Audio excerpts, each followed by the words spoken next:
¿Qué tal? Mi nombre es David Ruiz. Puedes encontrarme en Instagram como David Ruiz Fotos. Hoy voy a mostrarles con qué comenzar a tomar fotos con flash, o sea, con lo mínimo posible. De hecho, yo tomo muchas de mis fotos en exteriores con este equipo porque me gusta ir ligero y pensar más en la foto que en el equipo.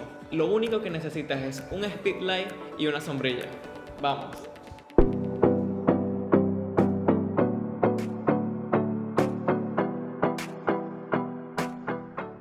Hoy hice una sesión de fotos con Vanessa para mostrarles todo lo que pueden lograr con muy poco equipo.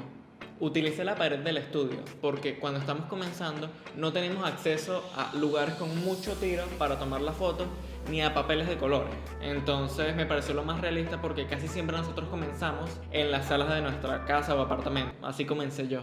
Como flash externo utilizo el Godox TT600. Viene con su estuche protector y utiliza 4 baterías AA. En cuestiones de potencia es ideal para trabajos pequeños. Además tiene el receptor integrado, que eso es un plus. El disparador es el X1TN. La letra N es de Nikon. Para Canon sería un X1TC, por ejemplo. Este disparador, además de accionar el flash, te permite manejar la potencia del flash de forma remota. La montura o bracket es Neewer y a su vez tiene una montura Bowens para poder colocar, además de un paraguas, otros modificadores.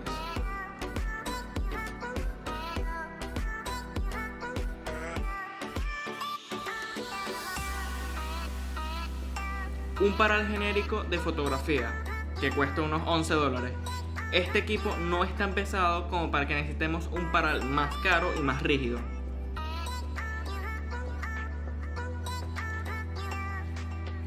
Y una sombrilla con difusor o Broly Box, así sale en Amazon. Esta es de 120 centímetros y genera una fuente de luz suave sin agregar mucho peso o costo. Hay 3 cosas que debemos tener en cuenta al momento de tomar fotos con flash: la potencia del flash, los settings de la cámara y las distancias. La potencia del flash se mide en fracciones. 1.1 es full potencia, 1.2 es media potencia, 1.128 es un 128avo de la potencia del flash, o sea, muy poco. Mientras más alto es el número después del slash, menor es la potencia. Todo va de la mano, la potencia del flash con los settings de la cámara. Primero debes saber que tu cámara tiene una limitante, que es la velocidad. Si tomas fotos a más de 1.160 de velocidad, comenzarás a ver la cortina del obturador. Esto es porque tu cámara, en el momento que el flash dispara, ya está comenzando a cerrar las cortinas. Si estás usando flash, deberías poder lograr tener el ISO lo más bajo posible para evitar el ruido. O sea, que solo nos queda jugar con la potencia del flash o la apertura. Te recomiendo comenzar con una velocidad de 1.125, ISO 100 y apertura alrededor de 5.6. Y trata que la foto te quede bien expuesta, subiendo o bajando la apertura. Si la foto está muy clara, cerramos el lente o bajamos potencia. Y si la foto está muy oscura, subimos potencia o abrimos el lente. Y el último punto, y más importante, es la distancia de la luz. Puedes tener una foto muy bien tomada en exposición, pero si colocas la luz en un punto que no es correcto, puedes tener una fuente de luz plana y sin calidad. Porque mientras más pequeña es la fuente de luz con relación a la persona, más dura va a ser la luz, y mientras más grande, más suave.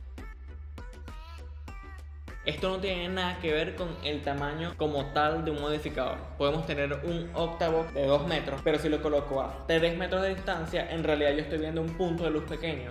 Ese punto de luz pequeño me va a crear luz dura. Te recomiendo comenzar con este esquema y poco a poco irlo variando hasta que consigas el punto en el que te gusta. Es cuestión de estilo. ¿Qué tanto volumen y contrastes quieres crear a la hora de tomar tus fotos en estudio? Coloca la luz a 1,5 metros aproximadamente de la modelo. Para hacerte un ejemplo fácil, párate donde quieres que vaya el modelo y estira tu brazo para casi tocar la luz. Si la estás tocando está muy cerca, y si está muy lejos lo sabrás. Cambia la luz de derecha a izquierda, de izquierda a derecha. Prueba qué favorece a tu modelo. Dependiendo de las facciones de la persona, siempre va a haber un lado que la va a favorecer. Puede ser la caída del cabello, que con la luz te está haciendo una sombra y no te estás dando cuenta hasta que lo ves en la computadora. Todos cometemos errores cuando estamos comenzando a tomar fotos con flash. Es cuestión de práctica, tomar muchas fotos hasta que te comience a gustar lo que estás haciendo. Hoy en día hay muchísimas fotos que no me gustan. Es cuestión de saber qué es lo que quieres y apuntar a ello. Cuando comencé a tomar fotos de estudio tenía demasiado miedo porque sentía que no me quedaban bien. Poco a poco vas perdiendo el miedo y te vas a sentir seguro con inventar, con crear cosas nuevas, iluminaciones raras. Todo depende del concepto que le des a tus fotos. Espero te sean de ayuda estos tips. El equipo del que hablé en este video sirve tanto para exteriores como estudio. Te dejo los links acá abajo. Y si te gustó el video, no olvides suscribirte. Y si no te gustó, suscríbete también, iré mejorando. Chao.